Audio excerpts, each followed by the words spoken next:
Well, we're on Tennessee. It's a really difficult prep week, probably the hardest one of the year in terms of trying to replicate what they do. They do a tremendous job stressing you in all phases. They've always been good with Josh in terms of offensively, but I think what they've been able to do defensively this year to me is really impressive. They play really good defense, really good offense. The tempo is hard to match. And then their special teams, that's the phase nobody talks about. These guys are really elite on the special teams. You can tell they put a lot of time and effort into it. So it's a huge challenge. When you go on the road in the SEC, I say it all the time, it doesn't matter who, where, when, doesn't matter anything about anybody's record. Only it matters is you're playing on the road in the SEC in a really tough environment, and the prep for that is kind of the challenge that our team has to embrace. You have to embrace it's different when you go on the road in our league, especially when you go to play a team as talented as Tennessee is. So with that, I'll open it up. Yeah, Coach, they've been able to run the football exceptionally well under Josh Heupel. I'm curious, what's the key to being able to stop the run with, light boxes, because they're going to do a good job of spreading you out as well? Yeah, you can't stop it with light boxes. They make it where you can't. I mean, you got to be able to strike a man, get off a block, and football is so simple when it comes down to your ability to play block protection or block people. Like you either get blocked or you don't get blocked. And you got to win a whole bunch of one-on-ones if you don't have enough people in there, because they expose you quickly, and they're very physically tough. Their O-line plays that way. Their backs are easily the best stable of backs we've seen this year in terms of the backs, the package of backs they have, and that includes the quarterback with the backs. So it's a really tough prep. They do a great job. The box count is what it is. They know what you got. They know what you don't got. So it boils down to who can strike a block and get off a block. Yeah, Kirby, you mentioned the offensive line the other night. Just one, how have you seen that group get better throughout the year? And two, like you mentioned the other night, how much of improvement is just depth, being able to rotate guys in, keep guys fresh? Yeah, our line's gotten better with the year. I mean, we've had games we played better than others, but sometimes that has to do with the opponent you play. We're healthier. So with health comes depth and the ability to play more guys. I think we stayed fresher in terms of the guys we rolled in and played, and there was a unity among that group of we can achieve together, and it's not really about us getting the credit. It's more about the backs getting the credit. But a lot of offensive line play is usually dictated by who you're playing against and how you play, and those kind of things. Kirby, what is the latest on Julian?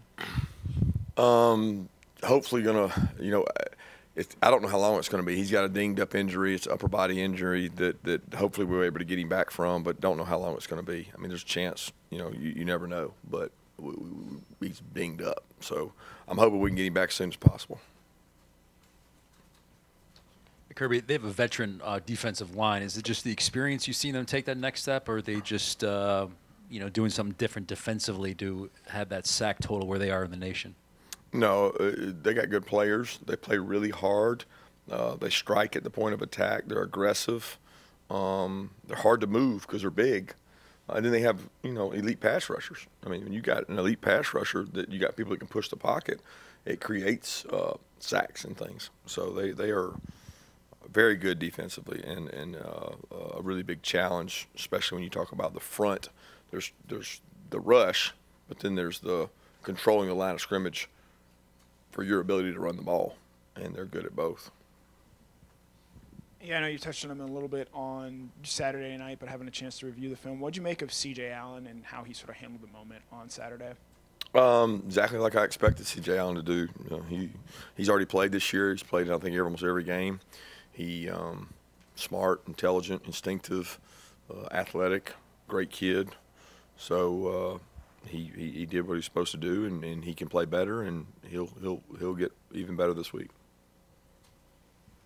I think I saw Brock played 40-something snaps Saturday night. Just curious going forward, I assume there's room for improvement in terms of his health, or is that 100% right there? Do you feel like he can still get stronger in terms of recovering from the injury? And were you surprised just to see that he was able to go that much? No, he didn't play every snap of every game anyway, so I don't know. I mean, you'd have to look and see his snaps in the other games. I don't know. I'm sure he had more snaps in other games, but he's in good shape. He's conditioned. I don't know that he's 100%, but he's healthy and safe enough to play, and we're going to allow him to play as long as he wants to. And he wanted to go out there and compete and play, and I don't think it's a matter of how many snaps he can take. I think he'll be fine. Yeah, Coach, obviously having Kendall and Dejon healthy, at the same time is beneficial. But can you speak to the difficulties that's provided the defense when they have such distinct running styles? They run so differently. Yeah, I don't know that I can answer that one. We play backs, that have different running styles. I think both those guys are really good backs. One's bigger and one's a little bit smaller. They both have good vision. They both have great toughness. But I can't speak to how the defensive guys prepare to it.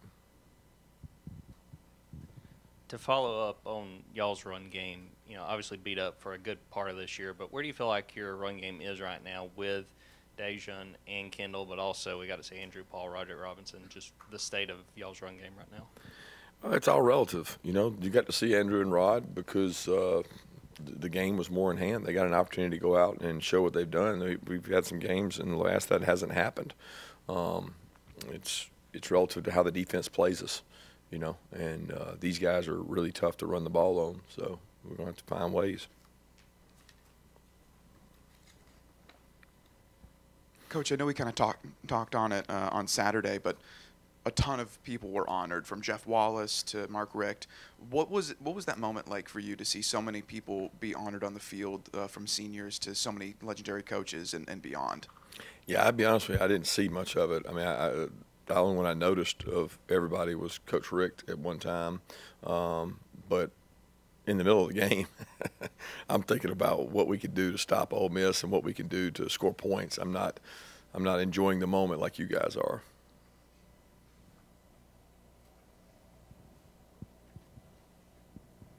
I think maybe we're getting a chance to talk to Mikel here a little bit.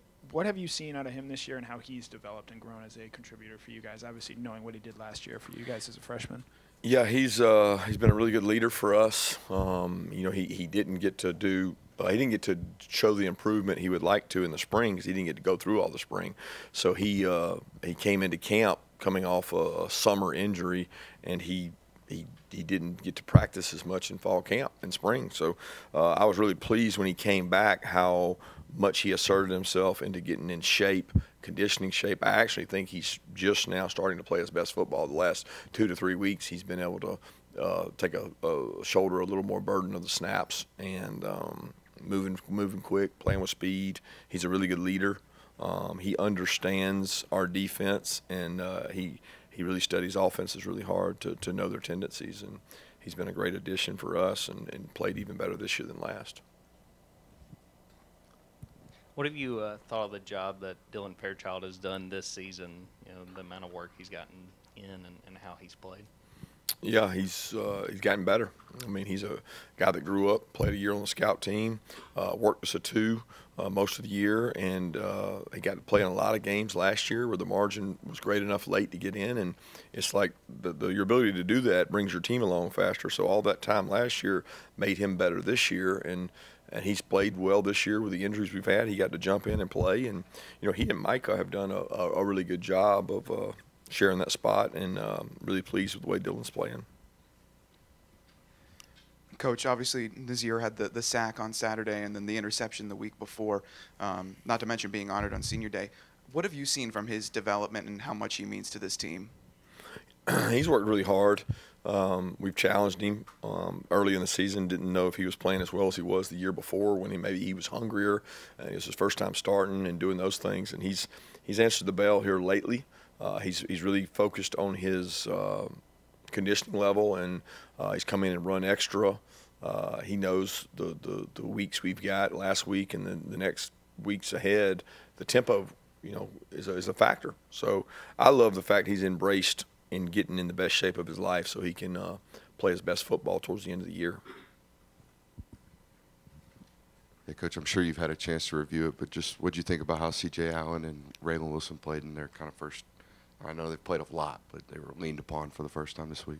Yeah, we talked about C.J. already, but thought Raylan played well. He had, I don't know what snaps were, but he had some plays that we wish he could get over, but he also had some really good keys.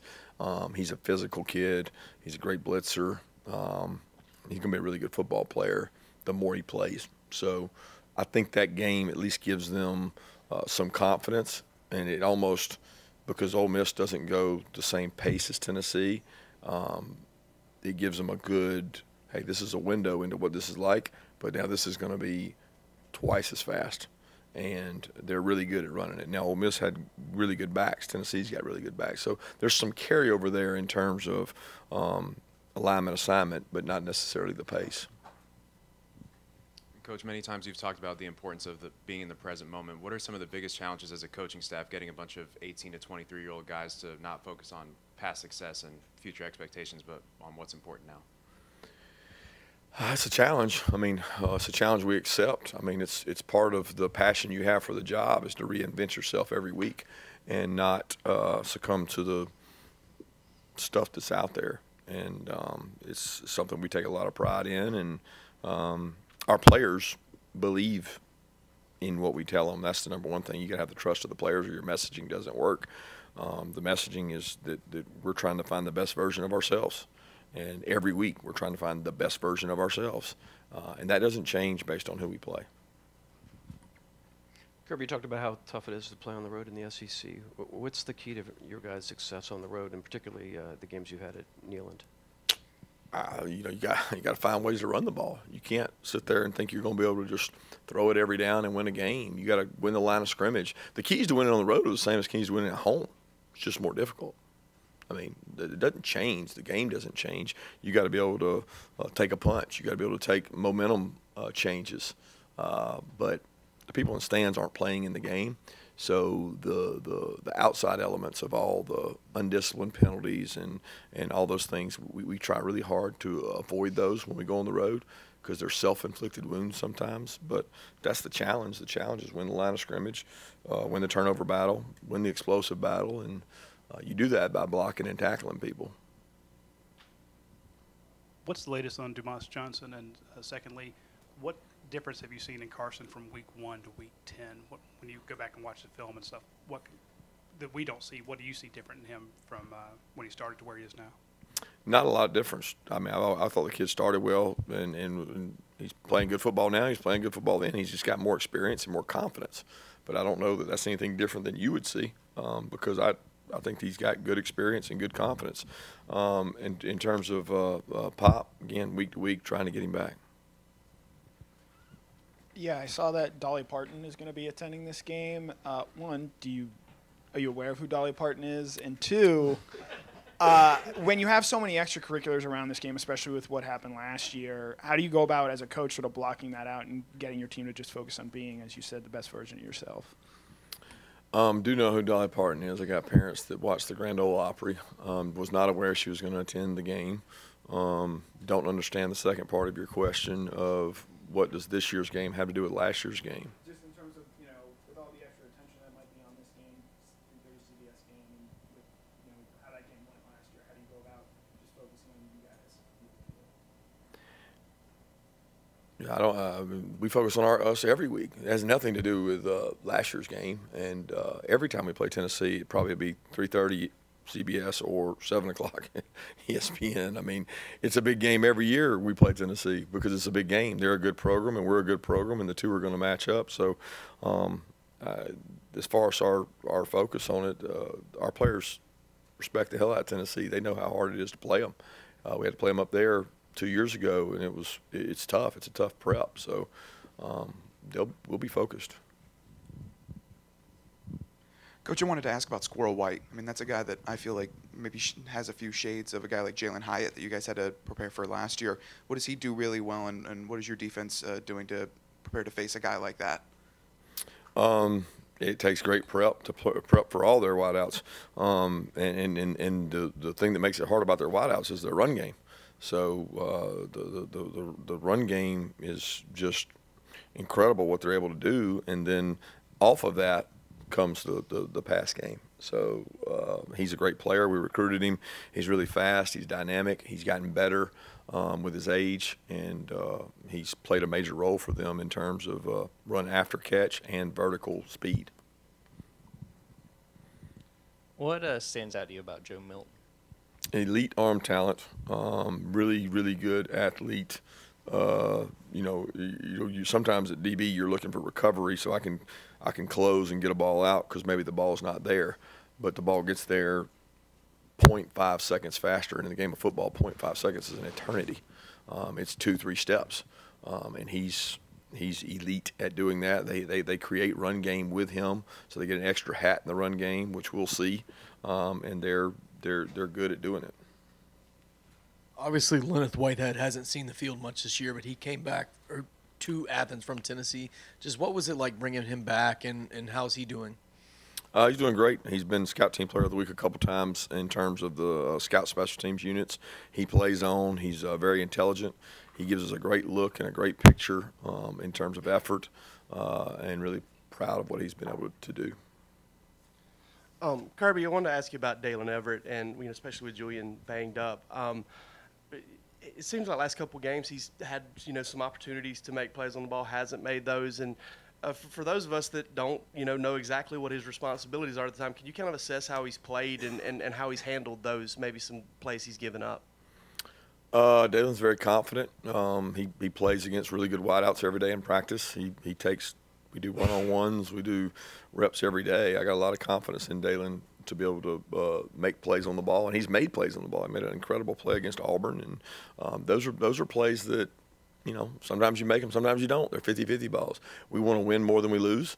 There's a lot that he has won and some that he's lost, but doesn't mean a lot of it has to do with how your other corner's playing too. And we got another corner that's playing well and playing good, so I'm really proud of where Dalen is. He's a really good tackler, and he's physical. He's heavy-handed. He's intelligent. He understands things. So he's a guy that's going to keep getting better with playing time. Let's take 2 more questions. Kirby, is the Aussie style of punting, is that particularly challenging not only for the returner but for the fakes? Well, it's for everything. Yeah, it doesn't. It's the hang time, the fakes, the op time. The punter is really elite at what he does because very few people can rugby both directions, and he's got an ability to kick left-footed, right-footed, go both ways. It just makes you have to defend more grass, and they do a really good job of that. Kind of follow up on Jake's question about the other cornerbacks, kind of about Nyland and A.J. Harris. Kind of how are they looking right now? Both those guys do a good job. Daniel Harris, A.J. Harris, Chris Peel has done a good job. Nyland's done a good job. Those guys all continue to get work. We get really good quality work with them each and every day against our guys and against the opponent work.